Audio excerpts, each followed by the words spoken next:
Apa tanamannya? Quran. Nilai salat inilah yang akan membuat sugesti mereka itu luar biasa. Berkali-kali saya sampaikan di hadapan Bapak tentang sebuah kisah nyata.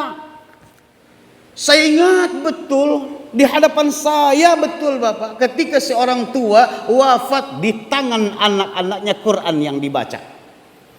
Ketika seorang tua itu wafat, anaknya yang menyolatkan jenazahnya, anaknya yang mengkafani jenazah orang tuanya, anaknya yang mengimami salat yang menyolatkan jenazahnya, anaknya yang memakamkan, menguburkan, masuk ke dalam liang lahat dengan tangannya. Ini tanaman agama kepada anak kita.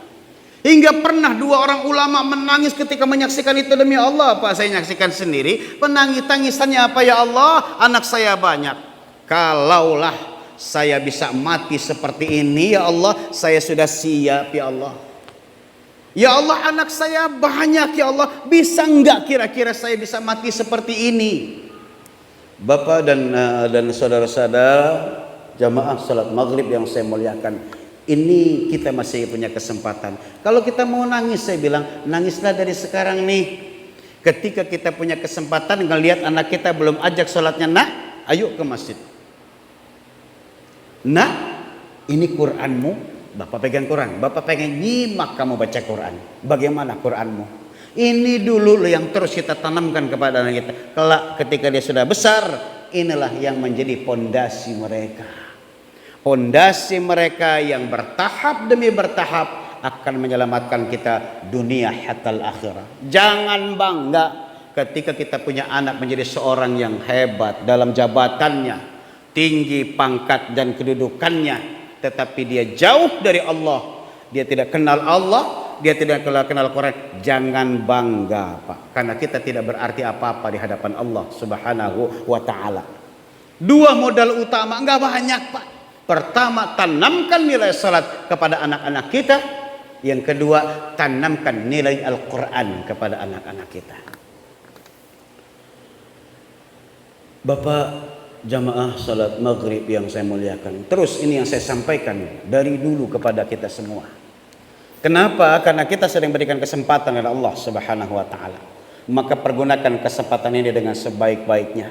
Kalau kata Rasulullah nyatakan yuhibbud dunya wa yansaunal akhirah, akan datang tuh masanya di mana umatku nanti cinta kepada urusan dunianya, tapi dia lupa kepada urusan akhiratnya. Kalau sudah urusan dunia, udah dimanapun diuber.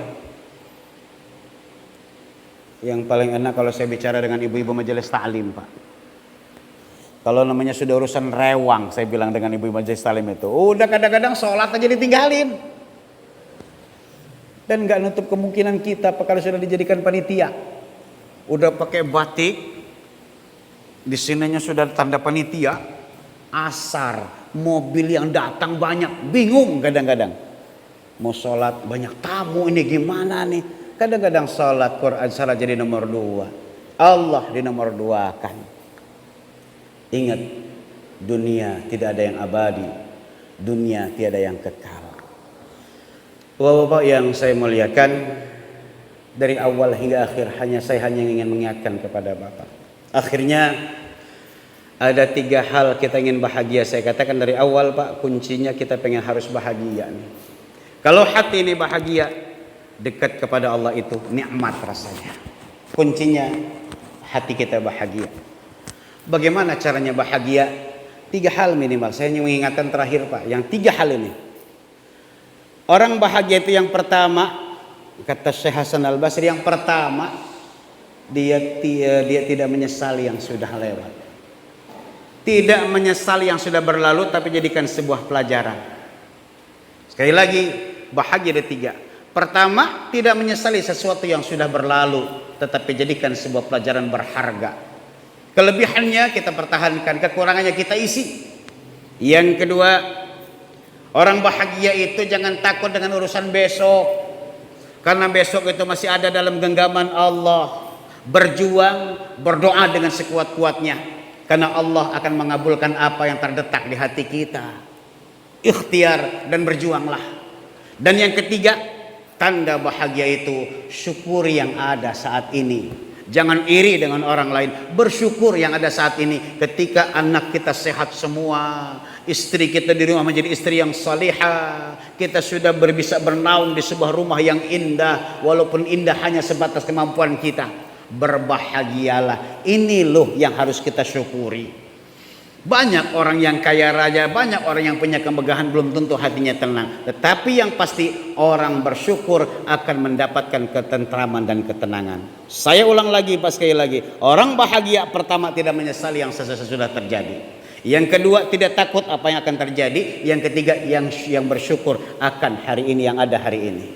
Semoga Allah memberkahi kita semua.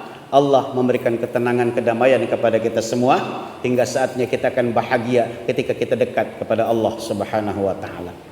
Demikian, lebih dan kurang mohon maaf, kepada Allah mohon ampun. 3 menit lagi sudah isya nih ya. Lebih dan kurang mohon maaf. Kepada Allah mohon ampun. Assalamualaikum warahmatullahi wabarakatuh.